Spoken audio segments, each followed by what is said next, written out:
Welcome back in, y'all. Thanks for stopping by and choosing to spend a little time here today with me. I do appreciate it as always here on February 19th, I believe it is, of 2023. Um, y'all, I have a few things that I'd like to talk with y'all about today. Ask some questions, and get your opinion on these things as it applies to pipe smoking.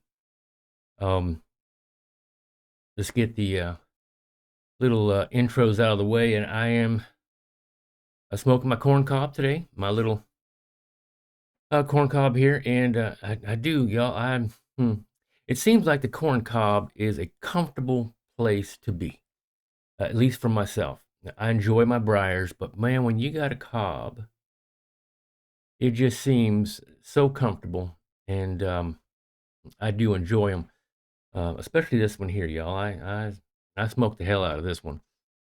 I'm gonna be sad someday if she ever burns through. But we'll get another one and we'll start all over again. But I am smoking some. I picked up an ounce of Cornell and Dill's um, folklore. Everybody, it seems like everybody is talking about it, here and there. And I thought, well, they my local pipe shop had it in bulk, in a jar, and was selling it by the ounce. So I thought, let's go ahead and buy an ounce and see what's going on. Of course, the jar note was wonderful, um, but ultimately, I'm not grabbing too much on my palate. But it is a good smoke. I do like it. And will I buy any more? I'm not sure, y'all. And I'll go into that here in a little bit. But today I wanted to talk about just recently. I watched a video from Mr. Alan Harrelson from the Pipe Cottage. And the title of his video caught my eye, and it was called something to the effect of pipe smoking in a declining economy. Um, and I do like to keep in touch with what's going on in the world, what's going on here in our United States, as it does seem like the world and the United States is just not in a good place right now at this current time in history. So I like to stay apprised of what's going on. So when I saw his video uh, title, Pipe Smoking in a Declining Economy, it caught my eye. Because as a new pipe smoker, I kind of want to know, what's going on. Should I be worried? But his video basically went over how our economy is not doing well, and that may affect pipe smokers. Because as we know, as the economy prices get higher, you start to have to pick and choose what you are going to spend your money on. Uh, do I feed my family? Of course I do. Do I keep a roof over my head? Well, of course I do. Do I put gas in my vehicle? And so on and so forth. But there are certain recreational niceties, nice to have around, things that possibly fall by the wayside for some people during times such as the economy that we are in right now. Um, and that kind of got me worried because he talked about how uh, some tobacco makers may fall away. A lot of tobacco prices will go higher because of the economy and making it harder for some people to enjoy their pastime of smoking a pipe. And so, without going into too much of his video, if y'all want to watch it, go ahead and watch it. But my questions, of course, started to come up as a new pipe smoker. I'm like, well, shoot, I just got into this. And now you're going to tell me that it's just going to go crazy and possibly be something that I can't afford in the future. So my question is to the veterans out there, y'all veterans that have been smoking pipe for, um, better part of your life. I don't know, what is a veteran, y'all? 10, 20 years, 25 years. I don't know. Another question is too, side note, Squirrel, when do you not consider yourself a new pipe smoker? I keep calling myself a new pipe smoker. It's been about, we're going on 5 months now. Should I say at a year? Y'all let me know. When can I stop referring to myself as a new pipe smoker? Um, so there's a question too. But so y'all veterans that have been around for a long while, seen blends come and go, seen makers come and go, brands come and go. You've seen the popular brands that have stood the test of time.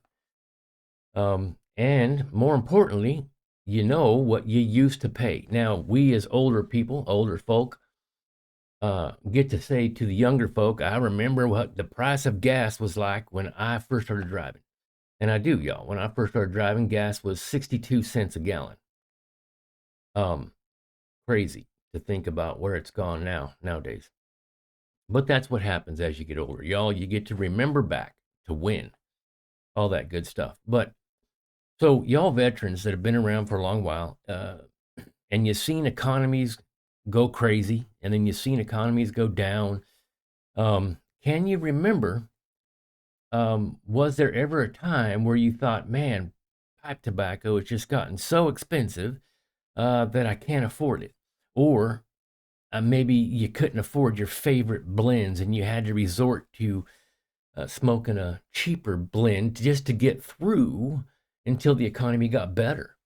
Um, and y'all have been around, you've seen it, you've done it, you've got the t-shirt, all that stuff. But for us new pipe smokers, we're possibly thinking, gosh, I just got into this. And if it's going to go crazy, maybe I won't get to experience what I am looking forward to experiencing. All of the high end blends, all of the different aspects. And maybe I'll have to get real choosy on what it is that I buy with my money if I want to continue on uh, in this pipe smoking hobby, as they call it. Um, but that's a question. Any of y'all veterans, have you seen where it's been, and have you seen the rise and the fall, and you've been able to stand the test of time? Do you think in today's economy, do we have a need to worry? Should we worry?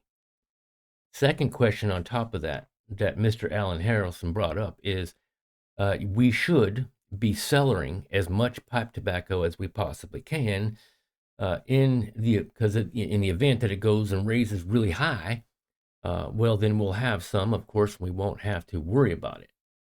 But it gets so rough on us new pipe smokers. There's so much to choose from out there. And maybe some of us new smokers haven't figured out quite what's good for our palate. Although I am coming to a soft conclusion. Um, but should we be buying more bulk, which I did this morning? Watch Sonny the Piper's video on Cheapskate, something to that effect, tobacco. So yeah, some of us won't be able to afford some of the bigger names and buying some of the cheaper tobaccos that may be good.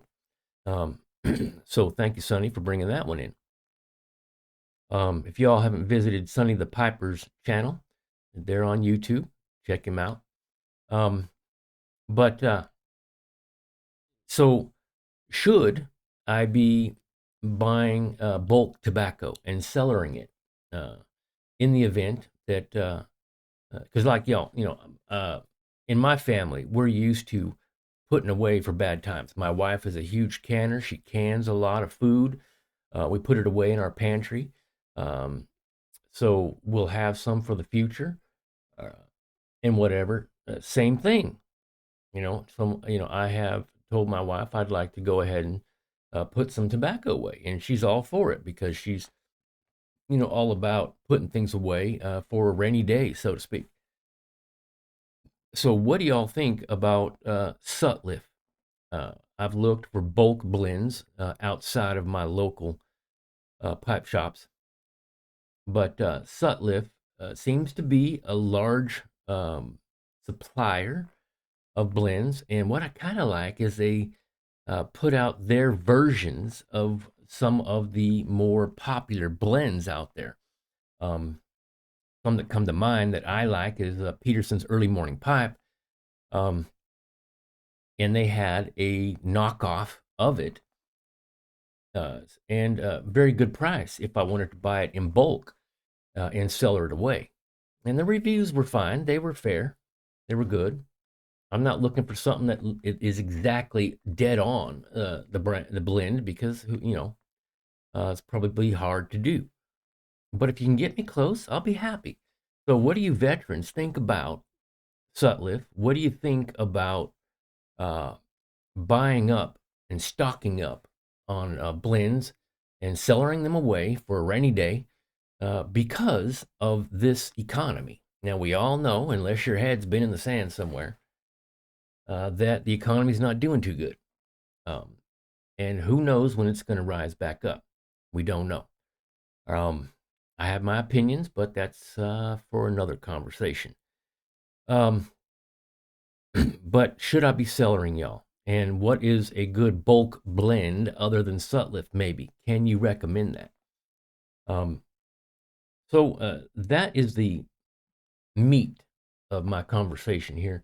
I also wanted to go ahead and tell you all some new Piper observations once again. Um, so I have observed lately, y'all, um, when we're talking about this, the subject of tongue bite.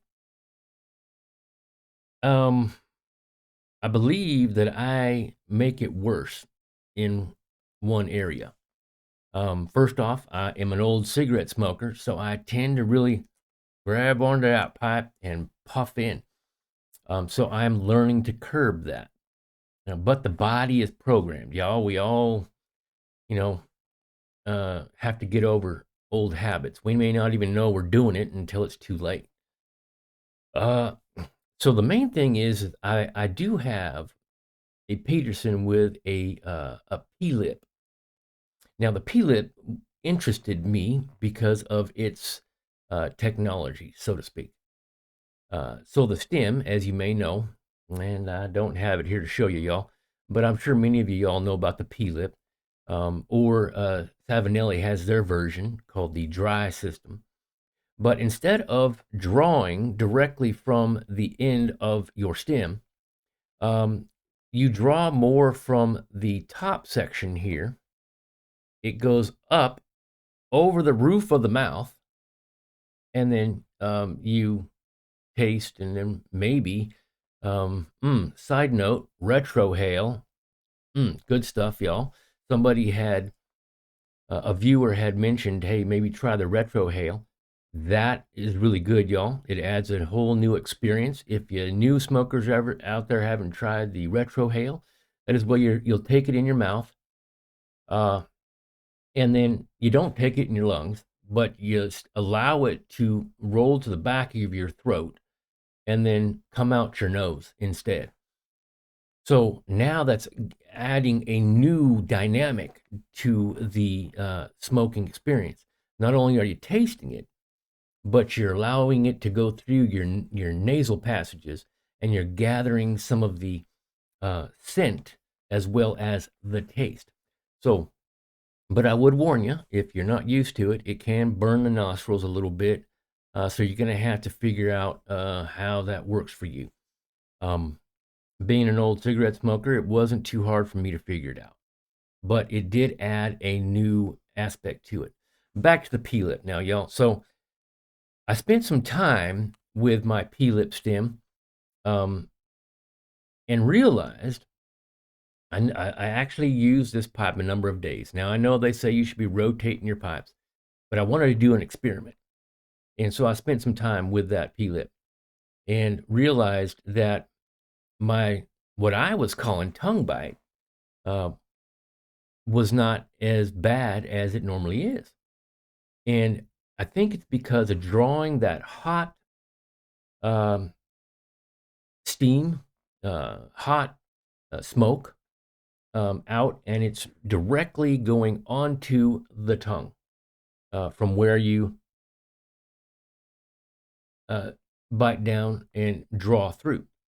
And so that front section of the tongue um, gets burnt, gets scalded, so to speak, like drinking a hot cup of coffee.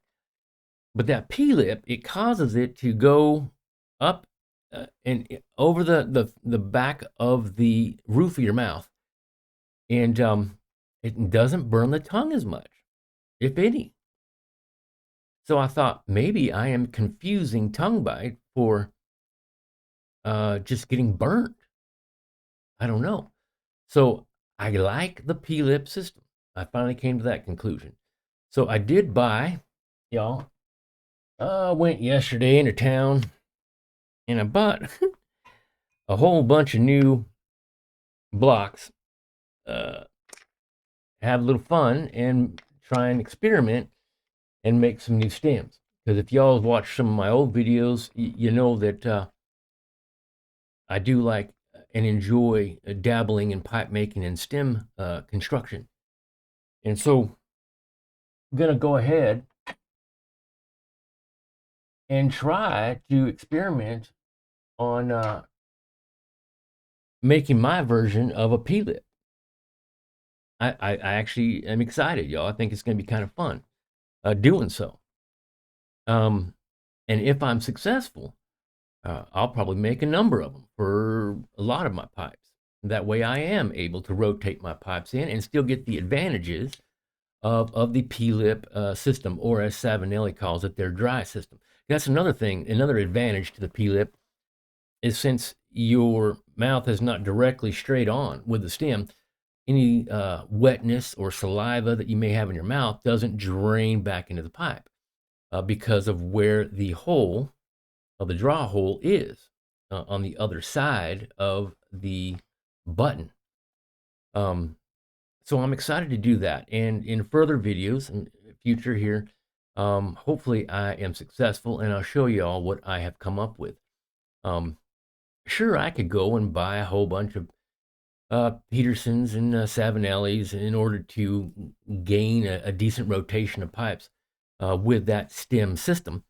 But you know me, y'all. I'm crafty and I like to try, and I'm going to do it. I'm going to do my best, and I'll let you know how that works out. So that is an observation there. Another observation, I realized that possibly as a cigarette smoker, I have ruined my palate over the last 20, 25 years smoking cigarettes and other things. And I'm finding that some of the mild blends just don't do nothing for me, y'all. I try to sit there and pick out taste. I try to pick out the components. And unless it's a really strong, heavy blend, it's just nothing but smoke for me, y'all. It just makes smoke. And I am kind of sad by that because I listen to a lot of people and how they describe the different blends, and it seems really nice, and I just can't pick it out. So I think my palate's kind of messed up. But what I have noticed is I favor the very heavy blends, the very strong blends. And I just recently, y'all, I think I told y'all that I like that Peterson's Irish Flake. Very strong blend, very strong. I can pick out the components within that blend because it is very strong. Another one, y'all, this one, my newfound baby right here. Yes, yes, baby, right there. Old Dark Fired by H&H, MacBain. So enjoy this one. It has a really decent nick hit too, y'all. So if any of you old cigarette smokers coming over to the pipe, missing some of that nicotine, this one right here will take care of business. Just my opinion, y'all. Did real good. Another one I got the other day was this one, which I enjoy. Squadron Leader. And it's strong enough for me to grab all the flavors out of it. So I am thankful for the stronger blends. The mild blends, y'all, they're just not doing it for me. My palate must be messed up. It's just all messed up. But it's okay. You know, I am thankful that there are strong blends out there that are allowing me to enjoy the taste of tobacco. And like I said, y'all grab some of that nicotine, especially from that H&H. So that's good. Good thing there for me, y'all. Um, but I'm gonna go ahead and I guess we're about 20 minutes into this, y'all. Y'all know that I can ramble on and ramble on. My next video, I am gonna show you. I had told you I was gonna build a pipe rack. I'd like to show you all that. Um, and then also, uh, maybe by then I will have figured out how to build my own P-lip stems. Um, I am excited to do that. I'd like to include you all in on that, let you see that. Um, and yeah, any other new observations that I come across. But y'all, thanks for spending a little bit of time with me here. I definitely do appreciate you each and every time. And until next time, y'all, take care of yourselves. We'll see you.